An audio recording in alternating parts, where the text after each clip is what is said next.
So what I thought I'd do this evening, think about this topic of depression and finding hope in depression. You've heard a bit of my story. What I thought I'd share is 5 sentences from the Bible that the Lord has used to give me hope in the darkness of depression. And I hope by sharing them that they will be helpful to you and an opportunity for us to think about some of the questions that you might have about this whole area of mental health and Christian faith and the Bible.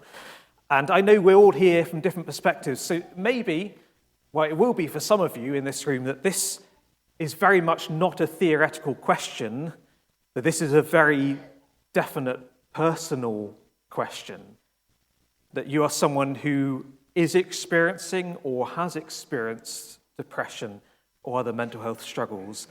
And so I hope by sharing these words of hope that they will bring you hope this evening.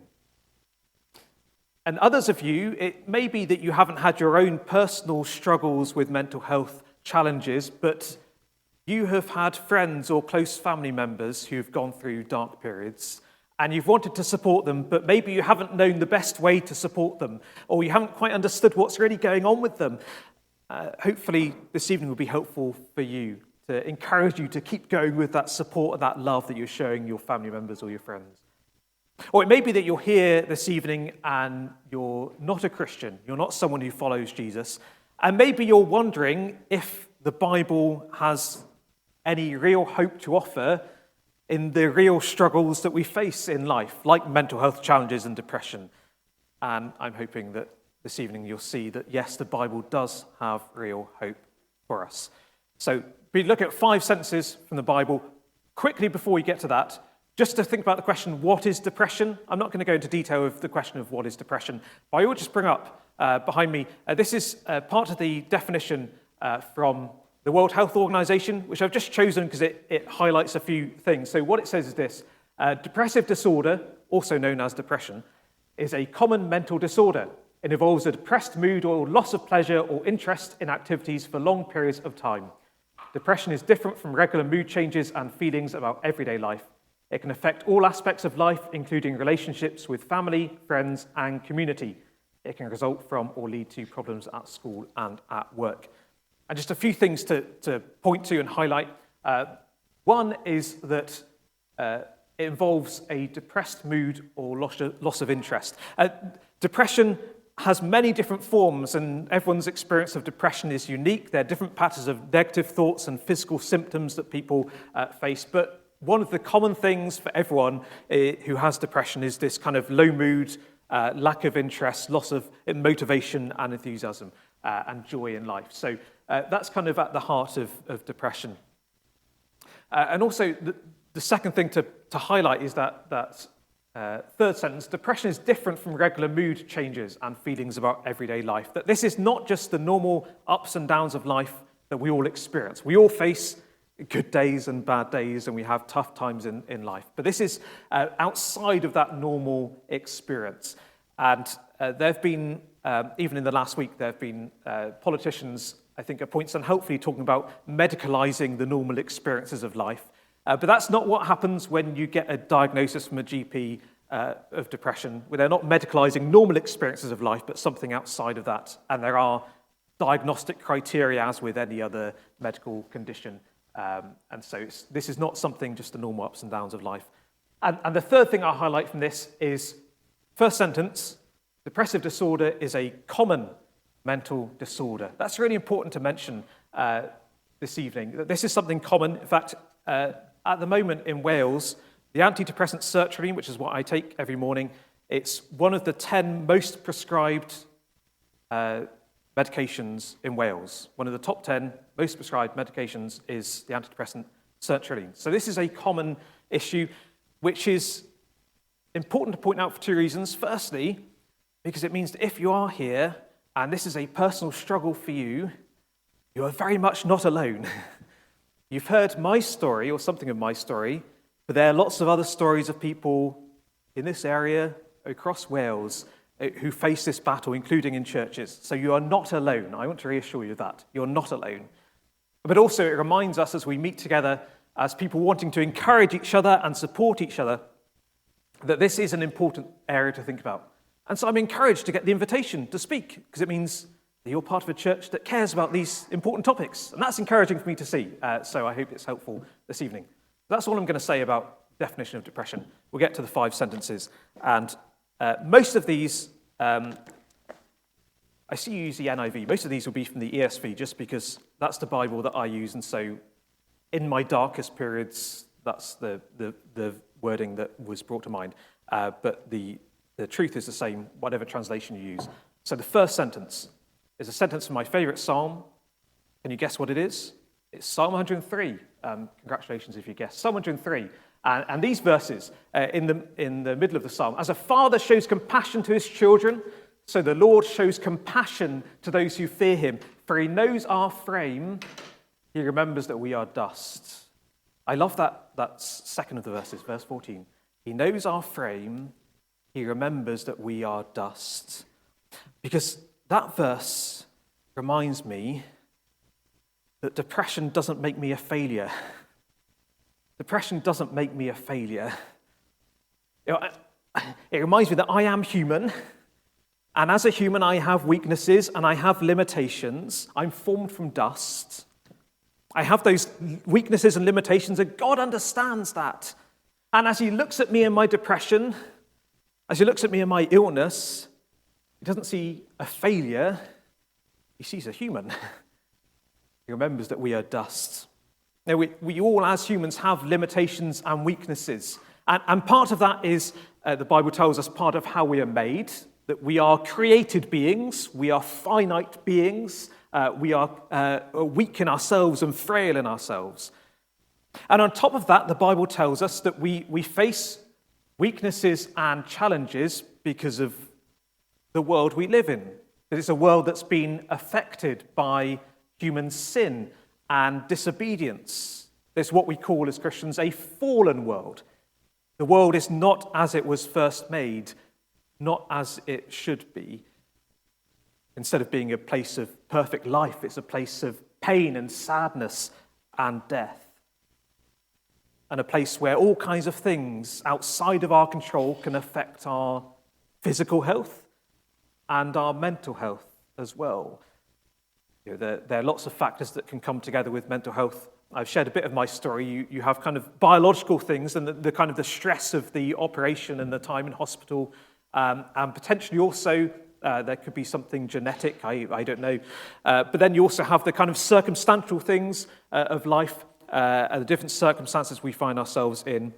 And sometimes we may also have the impact of other people's sin on us, which can affect our mental health. But all of these things mean that we are frail humans in a fallen world. All of us are. Even if we're Christians, we are frail humans in a fallen world, so we are not immune from physical or mental health issues.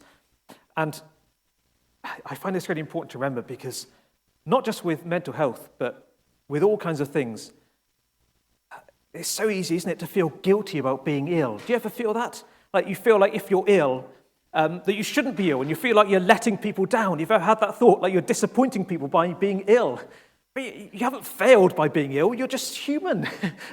You don't need to feel guilty about it, but we often do, and perhaps especially with mental health issues, we can have that sense of guilt. But when God looks at us, he doesn't look at us with eyes of disappointment or frustration or anger because we're unwell or because we're depressed. He looks with eyes of, what's that word? Compassion. He looks at us with compassion and care in my depression. When I'm not okay, God looks at me, he remembers what I'm like. He looks at me with compassion. That depression doesn't make me a failure. And I'll add, taking medication for depression doesn't make me a failure. Medication isn't right for everyone with depression, and that's a conversation to have with your GP if you're having that question. But taking my sertraline every morning isn't an acknowledgement of me being a failure. It's just an acknowledgement that I'm human and I'm ill. And God in his kindness has given us remedies for all kinds of medical things, including depression. And so we can take medication with thankfulness because he knows our frame. He remembers that we are dust. So that's the first verse, the first sentence which encouraged me Psalm 103, reminding me that depression doesn't make me a failure. I'm human. God understands that. And here's the second sentence. And this is from the prophet Isaiah, where we read these words. Speaking of Jesus, looking forward to him coming into the world, it says this: he was despised and rejected by men, a man of sorrows and acquainted with grief. And it's particularly those three words in the middle line, that description of Jesus as a man of sorrows. My favorite name or title of Jesus in the whole of the Bible has become that in the last few years. That Jesus came as a man of sorrows. That Jesus knows how dark this world can be. That our Saviour, God the Son, knows how dark this world can be. He's experienced firsthand the darkness of this world. That God doesn't just understand these things at a distance, but in Jesus we see God coming up close. We're now only 248 sleeps until Christmas, coming up quickly. And at Christmas we remember God becoming man, God the Son coming down into this world. And when he came down into this world, he wasn't in a kind of protective bubble, insulated from all of the problems of life. He came right down into the darkness. He faced the stresses and the pain and the grief of life in this world, the sorrow of things, the full reality as the man of sorrows.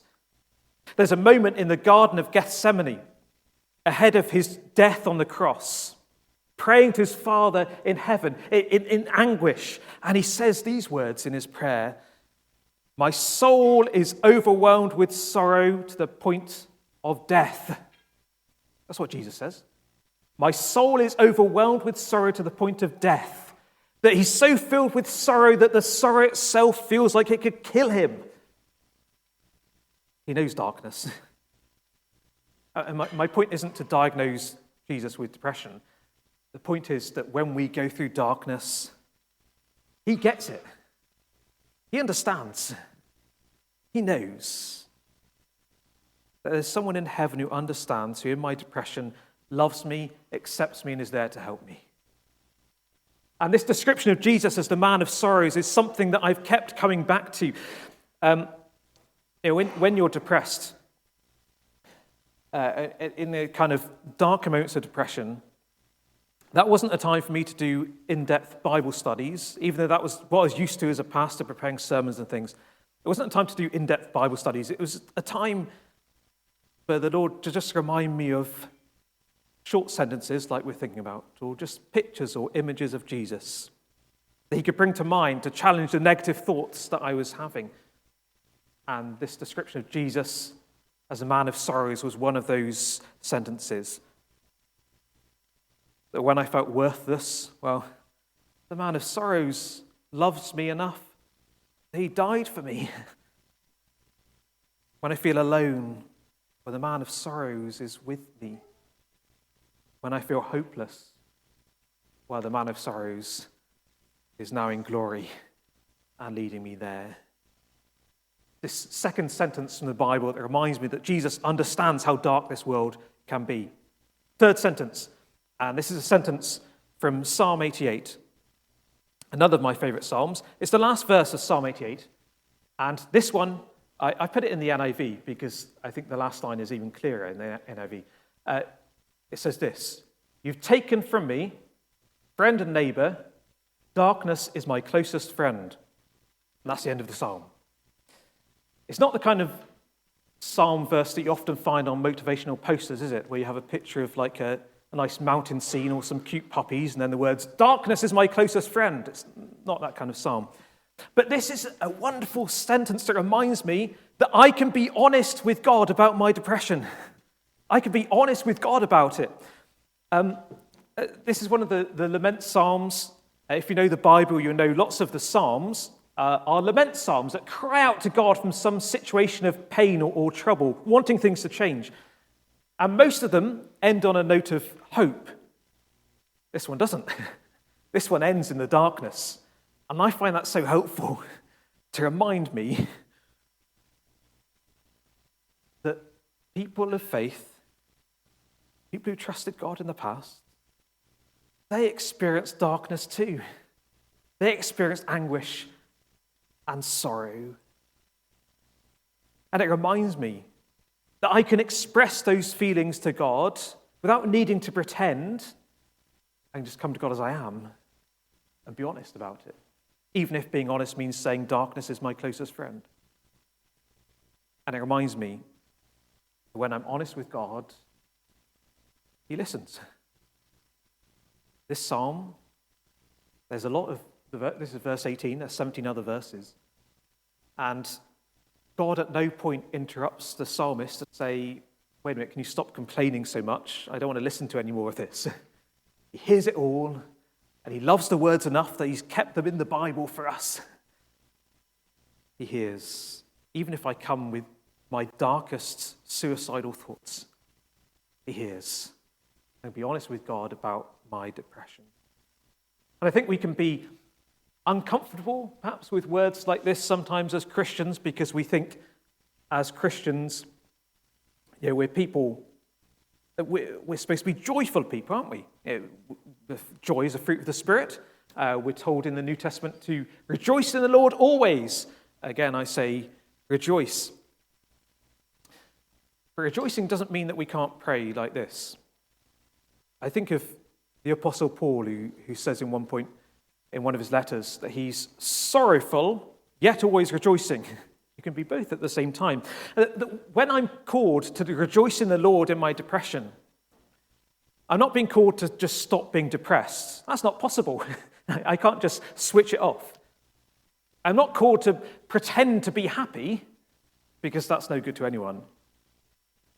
Now, when I'm called to rejoice in the Lord in my depression, I'm being reminded that I can find my security and my confidence and my hope in Jesus.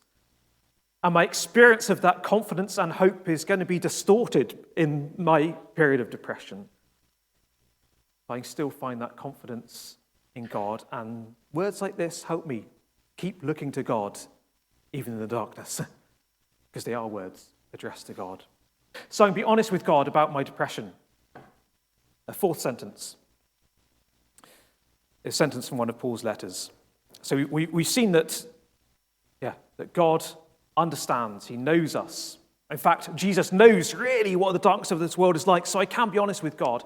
And then another verse from 2 Corinthians 1 that reminds me, wonderfully, that God can use my depression for good. And I've come to appreciate that more as time has gone on, that God can use my depression for good. This is quite a long sentence from 2 Corinthians chapter 1. And in this chapter, Paul is talking about the afflictions that he's faced that has meant that he's despaired even of life itself. He's got to a very low point. And in that situation, he's received comfort from the Lord. And because he's received comfort from the Lord, not only has he been comforted, but he's been prepared to be a better comforter to others. That's what's going on here. I'll read it.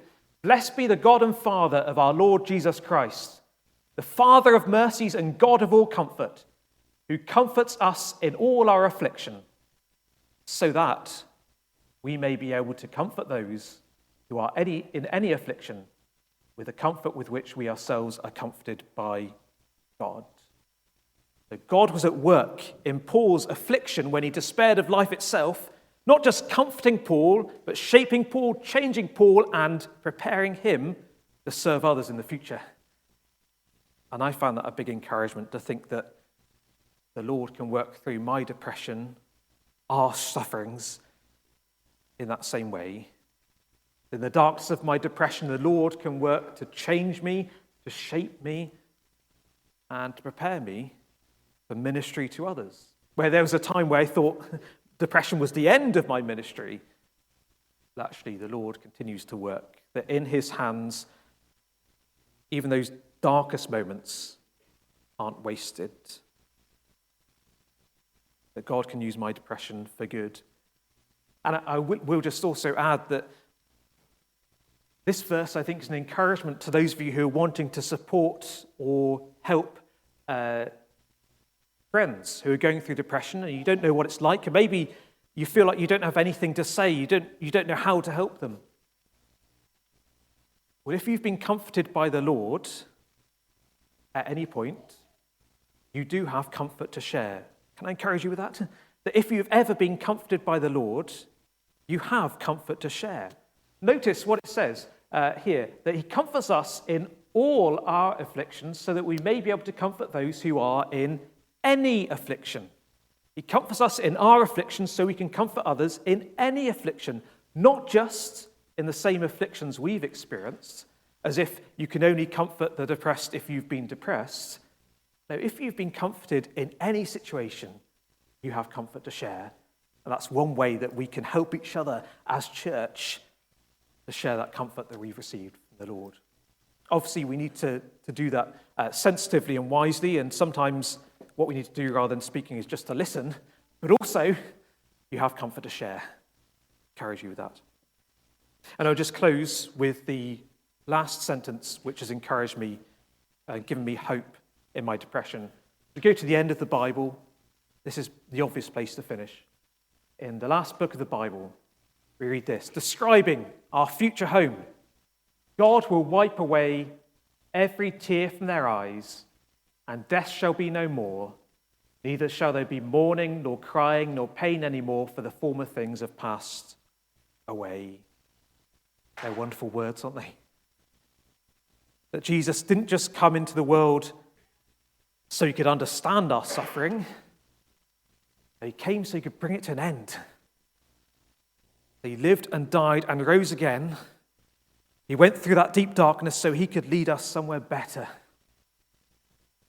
He died and rose to defeat sin, to defeat death, to defeat Satan, so that if we trust in Jesus, if we belong to him, death does not have the final say. Darkness does not have the final say. That there will be a new home where there'll be no more death, no more darkness, no more suicidal thoughts, no more despair. Life, peace, joy. And standing here today, I've now, it's going back 6 years to my depression diagnosis. And I don't know if these struggles will be lifelong for me or what the future will hold, but I do know that one day all the darkness will end. All of it will end. And that hasn't always been easy to remember when I've been in the darkness. It sometimes felt like, I know there's a light at the end of the tunnel, but it feels like I'm in a different tunnel. Like there's hope over there for those people, but for me, things just seem dark and bleak. But we remember that if we belong to Jesus, this hope remains true, however we feel, however low we go, however hopeless we feel, this remains true. This is where Jesus is leading us. One day all the darkness will end. 5 sentences that have given me hope in the darkness of depression, reminding me that I'm not a failure for being depressed, I'm just human. And Jesus understands the darkness of this world. And that means I can be honest with God about whatever darkness there is in my mind. And God can use even that depression, that darkness for good. And one day it will all end.